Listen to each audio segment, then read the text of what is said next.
well, what do you see? The pad and some sticks. Yes, a better frame of mind and a bit of inspiration, and yeah, I found a way of kind of filming what I'm doing. So, um, as I said before, I have not really had a pair of sticks in my hands for a long time. So let's kind of see what I can do. Let's try a buzz roll.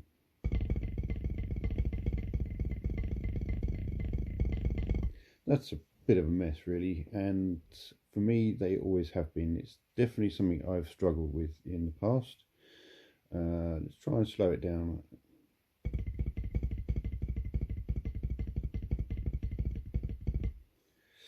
Yeah, still messy, still uneven. So just a straight single stroke roll.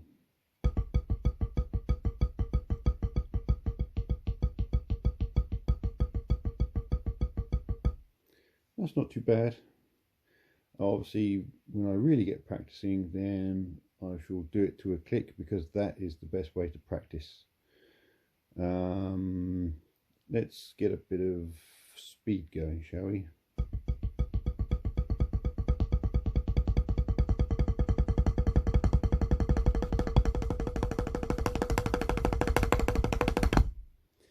Doesn't help when the pad moves away like that, but these are not the most ideal situations, so I'm just doing what I can as I can.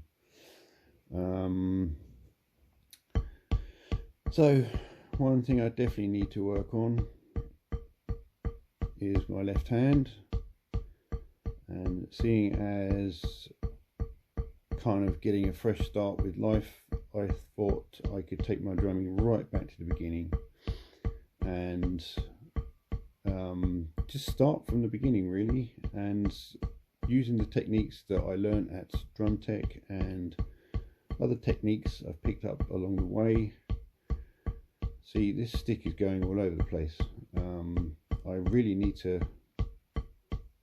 get it as good as my right, because you want to be as even as possible, both sides, left and right of your body. You might be sufficient in doing really fast hand technique or foot technique, but when it comes to recording, you might find that certain things don't come across quite so well, or they become uneven, and you're forever trying to correct them when you come to mix, unless of course you're cheating and doing drum replacement, which I would like to think us drummers don't really like that done to us. So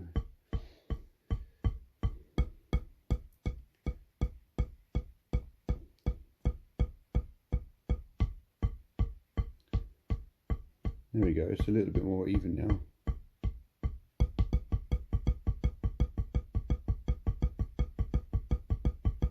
I haven't got my fingers too tight on the sticks.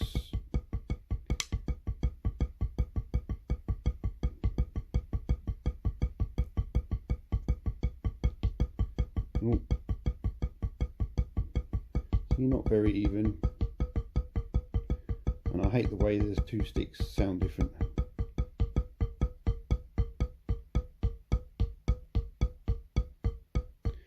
Let's try double strokes.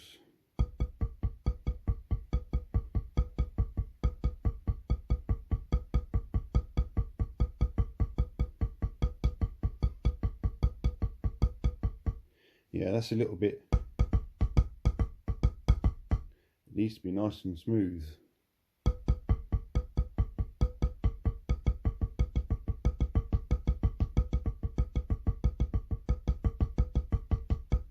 And my left hand is, it's not seizing up, but it's not as loose and nowhere near as strong as my right.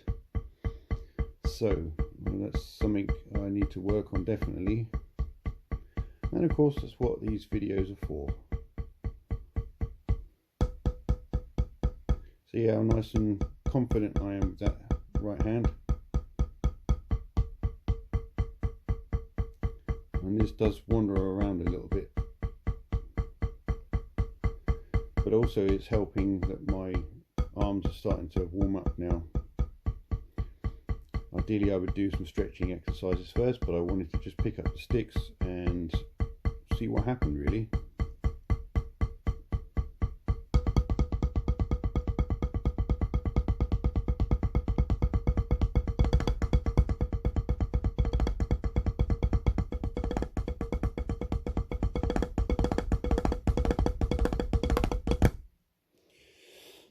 Not bad, not bad.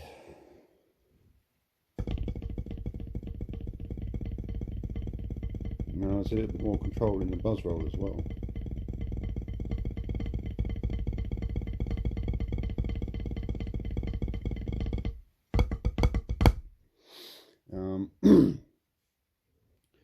Triplets.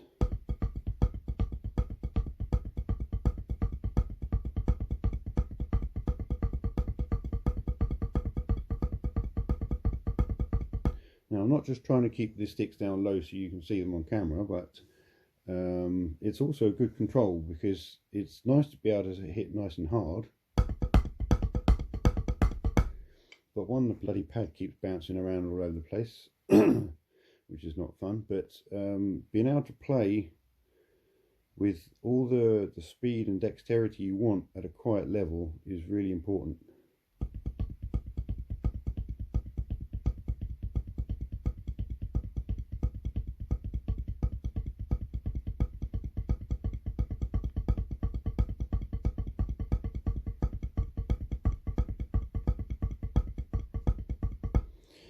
See, even the left hand went out a bit there.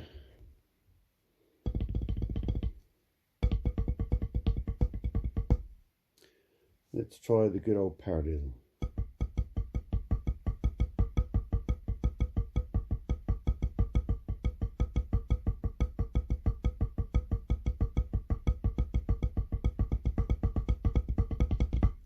You know what?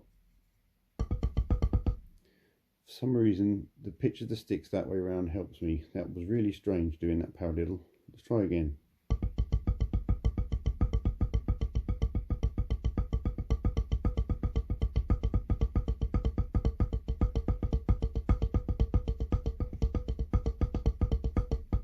Yeah, see, my left hand is still sticky. It's just not right.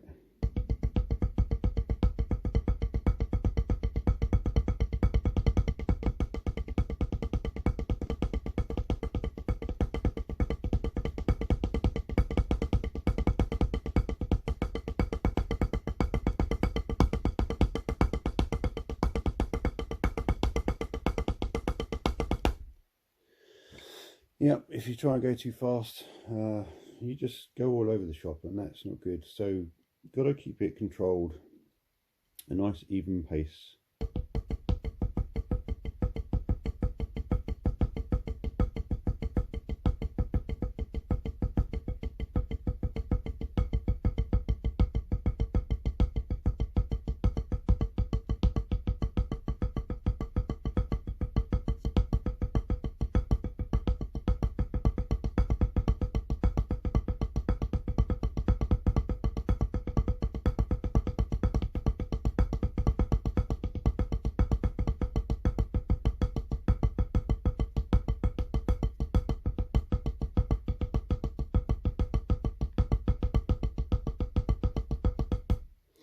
So I've noticed that the muscles I'm using in my left arm are different, and will definitely feel different so in my right. So that's one of the big aims, is to get them feeling the same.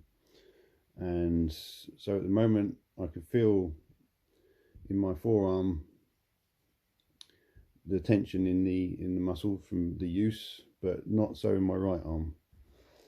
And so a little warm up, get the pair of sticks, put them end to end, opposite end to end, and just nice and loosely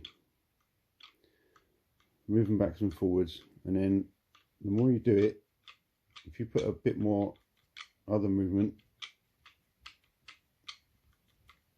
so they kind of go in that sort of motion rather than just backwards and forwards like that, and that will help loosen up the muscles in your forearm and your wrists as well. And if you feel that you're getting tight as you're playing, then by all means stop and just do a little bit of warming up.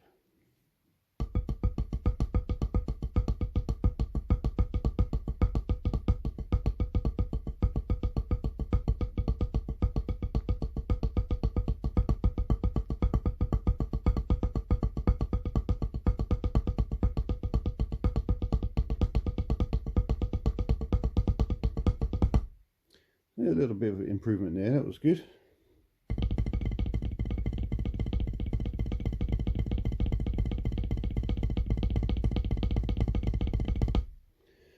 That was a little bit more smoother as well. Flams are always fun, but swapping them over, for some reason, even though I try and get the sticks, let's see, sort of, you know, so that when I do the flam, the left hand for some reason still manages to come down exactly the same time as the right. So whereas this is a nice flam, I'm really struggling that way around. So again, so much work needs to be done. And that is my aim, obviously, and I hope that any of you guys who sort of realise that you struggle with the same, i.e. if you're a right-handed drummer, that your left side is weak, instead of just bumbling on and sort of making do, really work on it, really strengthen up your weaker limb. So if you're a left-handed drummer, then your right side is going to be lagging behind and struggling and cause you to not play as smoothly and as well as you'd like. It'll be long and definitely will be frustrating, but as you get going and you start to notice the difference, you'll feel better about doing it. You'll feel more inclined to do that sort of thing, improving your weaker side. And the results will show themselves as you play with your band, as you record, as you just jam by yourself, that playing will be easier and you'll enjoy it more. I definitely found that a lot of frustrations from my playing were due to not being able to do a lot of the things I wanted to do, and not having the patience to practice properly, getting the left side of my body to catch up with the right hand side.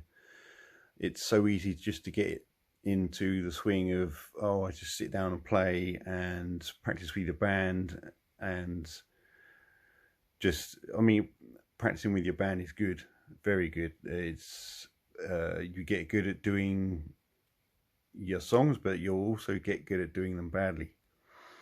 If you're not using technique doesn't have to be, there's no one technique that is really perfect. There's so many different types of techniques. Looking at the different grips, you got the French grip, you got the American grip, you got the traditional grip, and so all over the world drummers have come up with different ways and different techniques of doing things. So but there are obviously documented techniques that are really good, and kind of picking ones that suits you is probably the best idea. Work on those, and then if you want to try the others, go with those as well, but really stick to the one first. Get the limbs going, get it so it's nice and even, get it so you can play at a comfortable speed. It's not all about going 100 miles an hour or 250, 300 BPM. that's, unless you use all sorts of weird techniques, you won't really get that fast, and it certainly won't be very loud. But there are ways of playing with a lot of power and speed. So start slowly, and the perseverance on your behalf, and of course on my behalf, with my practice, it will pay off, and you'll get to where you want to go. I'll get to where I want to go. I may have a bit of a head start, having been playing since I was 12 years old, but yeah, that's my benefit. But if you put the hours in and practice hard yourself, even if you're not just a drummer, even if you're a guitarist as well. I mean, as I said, I play guitar as well. My Glacialpath music is just me, no one else. So if you listen to my music on SoundCloud, you are only hearing me. And so yeah, I was feeling inspired. I managed to get this done, and hey, 2 videos in 1 day. Great, huh? Like and subscribe to the channel. Ask me any questions you like, as I said, in the comment section below, and let's carry on with this journey. Bye for now.